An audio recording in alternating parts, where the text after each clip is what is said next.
실적이 1분기에 좀 좋아질 종목들이 어떤 것인지를 자료를 네. 준비해 오셨군요. 네. 예, 아무래도 그게 좀 도움이 될 수 있을 것 같습니다. 네. 지금 최고의 이제 키워드는 뭐냐 하면은 실적이에요, 실적. 지금 뭐 실적이 별로다라고 하면 주가 이제 빠질 가능성이 있거든요. 그래서 그런 부분도 체크를 하시면서 가야 되고요. 욕심을 내지 마시고 투자를 하십사고 계속 말씀을 좀 드리겠습니다. 자, 지금 현재 지금 제가 화면에 열었는데 이 서프라이즈한 그 실적 포트폴리오를 가진 30개 종목에 대한 데이터가 있어서 좀 가져왔습니다. 네. 가져왔고요. 뭐 신한금융투자에서 자료를 발췌했음을 말씀을 드리겠습니다.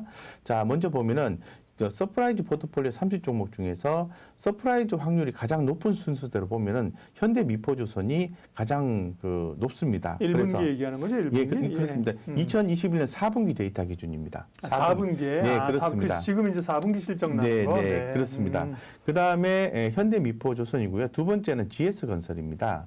자, 세 번째는 페노션, 그 다음에 농심, 포스코인터내셔널, CJ제일제당, 대한항공, 그다음 신세계, 삼성중공업, 만도, SK하이닉스, LG디스플레이, SK이노베이션, 쌍용 ENC, SK바이오사이언스, 유한양해, 포스코, 한국가스공사, 현대제철, 그다음에 쭉 삼성전자, 마지막에 SK텔레콤까지 이렇게 비례를 해놨는데요.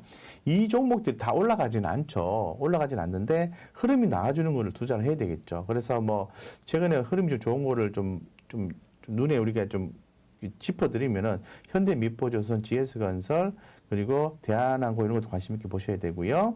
그다음 만도, 그다음 SK하이닉스, LG디스플레이, SK이노베이션, 쌍용 ENC 그리고 포스코 이런 종목들 최근에 네. 사실 올라오는 종목들을 보니까 네. 다 이유가 있네요, 그죠? 네. 그래서 이런 것들이 이제 다 실적이 서프라이즈하게 나온다라고 해서 주가가 다 올라가는 건 아니니까. 왜냐하면은 지금이 서프라이즈하지만은 그 다음이 또 피크아웃 돼가지고 실적이 안 나올 수도 있기 때문에 이 개념만 보고 투자하는 건 그렇고요. 요 개념을 기준 잡고 종목의 흐름을 보는 거죠. 자, 이 중에서 하나 좀 제가 하나 짚어드릴게요. 현대미포조선입니다.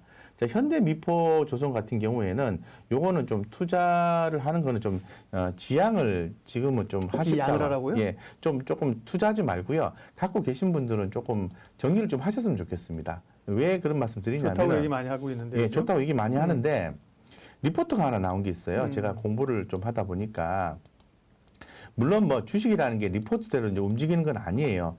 예, 그건 아닌데 지금 여기 지금 현대미포조선 이제 리포트 공개된 리포트를 한번 보도록 하겠습니다. 자, 열리나 모르겠습니다. 한번 보겠습니다. 그래서 뭐 여기는 안 나타나요. 이 무슨 얘기를 하고 싶냐면은 실적은 좋은데요. 실적은 좋은데 이 자료가 아닌가 같네요. 실적은 좋은데 제가 어떤 자료를 좀 확인했었냐면은 그 일회성 비용이 이제 반영이 돼서 어닝 서프라이, 그러니까 어닝 쇼크가 나올 것이다라는 그런 내용이 좀 나와 있어요. 예, 그래서 지금 한번 여기서 보시면은 나와 있을 거예요. 봅시다. 자, 소송에 대한 결과물이 좀 나와 있는데요. 그 소송에 대한 부분을 반영을 시켰을 때 어닝 쇼크가 나온다.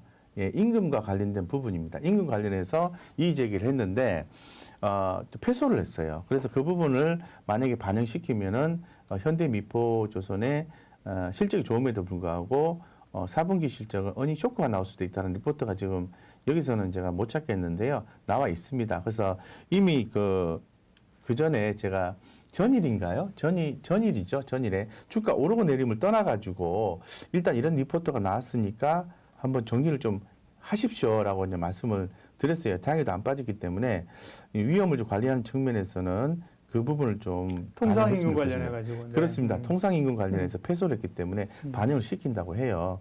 다행히도 주가는 안 빠지네요. 이미 다 알려져 있는 리포트도 나오고 다 알려진 내용인데 어닝 쇼크까지란 단어까지도 사용을 했음에도 불구하고 안 빠지고 있어요. 그래서 그 부분은 조금 그나마 좀 다행이라고 생각하는데 어쨌건 우리 개인 투자자, 정보력이 약간 개인 투자자 입장에서는 좀 조심을 좀 하자 이렇게 좀 말씀을 드리겠습니다. 네. 실적 관련해서 그러니까 좋은 것도 있고 노이즈가 좀 있을 수 있는 것도 있네요. 네. 결국 이제 실적에 대한 관심일 텐데요. 실적 관련된 이야기 뭐 또 좀 지금은 이제 12월 그러니까 4분기 실적이 이제 발표되는 거고요. 예. 앞으로 좋아질 또 1분기 실적에 대한 기대감을 좀 볼 수 있는 것도 있을까요? 네, 네, 그렇죠. 네. 지금 뭐 오늘 또 기사가 하나 또 나온 게 있어서 좀 저는 좀 관심 있어서 좀 가져왔어요. 네. 예, 지금 보시면은 지금 사실 그 주식 투자를 하는 게 이제 실적이 좋은 거를 투자하는 거 좋지만은 이미 주가도 좀 많이 빠져 있습니다. 많이 빠져 있는데 안 좋다가 좋아지는 거, 안 좋다가 좋아질 수 있는 가능성이 높은 종목이 있다면은 그거를 지금부터 중장기적 관점에서 모아서 투자를 해야 되지 않는가 이런 생각을 해보는 거죠. 그래서 지금 향후에 영업이익 컨센서스가 올라갈 수 있는 종목이 여러 종목이 있는데요. 첫 번째는 이제 주목을 해야 되는 것은 당연히 낙폭 과대주를 봐야 되겠죠. 그 종목이 좀 실적 대비해서 많이 빠지는 종목을 좀 봐야 될 것 같고, 두 번째는 이익 상향이 굉장히 중요합니다. 특히 올해 같은 경우에는 금리 인상기기 때문에 지금 특히나 이제 외국인들의 수급이 아쉬운 한 해가 될 거라고요. 그럼 외국인들이 이제 제한된 수급에서 들어와 줄 수 있는 종목은 대형주 위주로 해서 실적이 좋은 종목 쪽으로 들어갈 수밖에 없다는 거죠.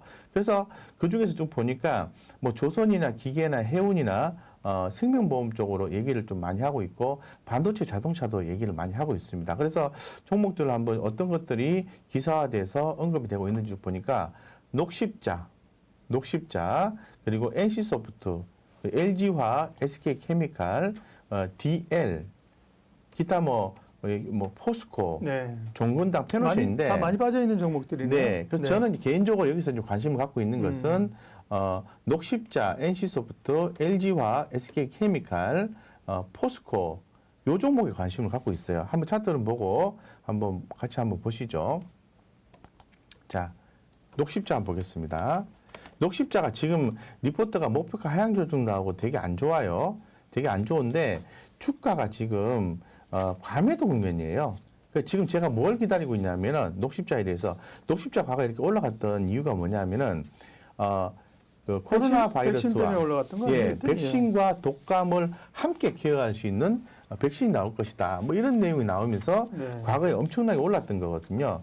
근데 조금 부족했던 거죠, 내용 자체가. 그래서 주가가 이렇게 빠지고 한 차례 더 과하게 빠진 부분이 있습니다. 그래서 녹십자에 대해서는 올해 한 2분기 때부터는 바닥을 형성하고 개선될 여지가 있다라고 이제 제가 리포팅을 통해서 확인하고 있는데 마침 기사에서도 똑같은 얘기를 하고 있습니다. 그래서 녹십자가 많이 빠져 있기 때문에 갖고 계신 분들은 지금은 손절을 할 때가 아니고 힘들어 하시기보다는 언제 더 사야 되느냐 그런 부분을 보시고 특히나 더 수급적인 요소와 그리고 이 거래량이 언제 좀 큰 폭으로 증가하느냐 이런 부분을 사용하신다면 괜찮다 말씀드리고요. 그 다음에 NC소프트죠. 예, NC소프트 네, 여전히 많이 빠져 있습니다. 지난번에 한번 주가가 급락 나온 이후에 조금 살려놓나 싶었더니 다시 한번 더 우리한테 시련을 주고 있는데 이것도 관심의 끈을 놓치지 마시고 빠지면 우리한테 기회다라고 생각하시면 되겠습니다. 그 다음에 SK케미칼입니다. SK케미칼. SK케미칼이 참 아쉬워요. 상당히 아쉬워요. 그죠? 지난번에 이렇게 한번 올라줬다가 뭐 주주수환 그죠? 행동주의 펀드의 주주수환을 받고 주가가 좀 핫하게 올라와줬다가 약간의 내용들이 있는데 뭐 소각해라 이런 내용도 있고 특별 배당해라 이런 내용도 있습니다. 어쨌건 SK케미칼이 있던 그 주가적인 측면에서 좀 이렇게 좀 기회가 좀 들어와서 주가 상승하기를 이때 시점에 기대를 했었습니다만은 아직은 뭐 그때 모멘텀이 좀 약했나 봐요. 근데 실적 개선이 추후에 나올 수 있다면은 SK케미칼도 서서히 바닥권을 다지는 것이 아닌가라는 생각을 개인적으로 갖고 있습니다. 그리고 제가 아주 관심을 좀 많이 갖고 있는 게요. LG화학이에요.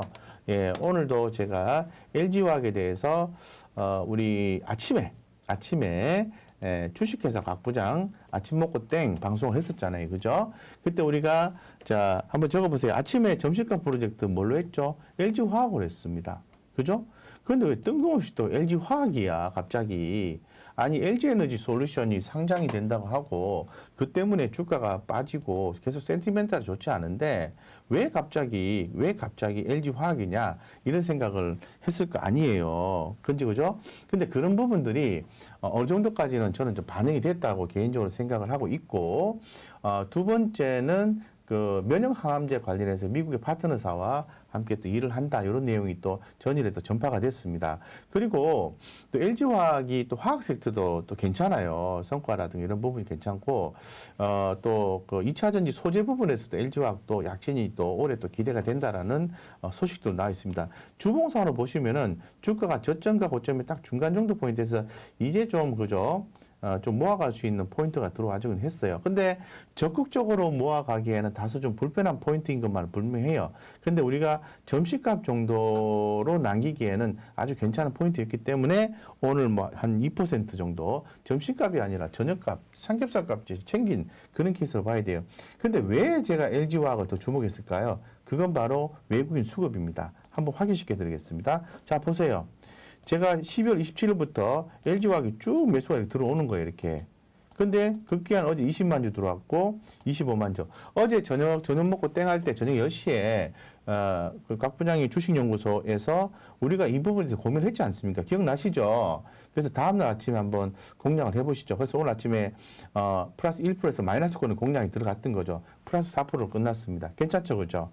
예, 그래서 뭐 이런 것들을 콕콕 집어서 말씀드렸는데 그 이유가 역시 기사 부분에서도 찾아볼 수 있었다는 거죠. 그래서 실적 희소성, 이익 상향 조정이 중요한데 앞으로 이익 추정치가 점차적으로 상향이 조정될 가능성이 있다고 하니 일단 LG화학에 대해서도 관심을 갖자 이렇게 말씀드리고 LG에너지 솔루션이 이제 상장한 이후에는 LG화학의 주가 바닥은 어느 정도 형성될 가능성이 있다고 저는 생각하고 있거든요.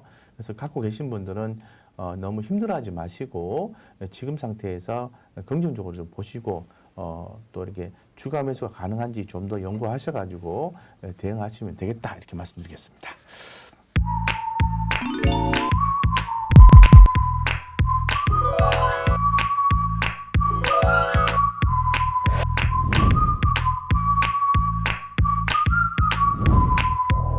개인 투자자를 위한 진실된 방송 한국증권TV가 구독자 여러분을 새롭게 찾아갑니다. 확 바뀐 한국증권TV의 다양한 콘텐츠를 직접 경험해보세요. 한국증권TV에서 만나요.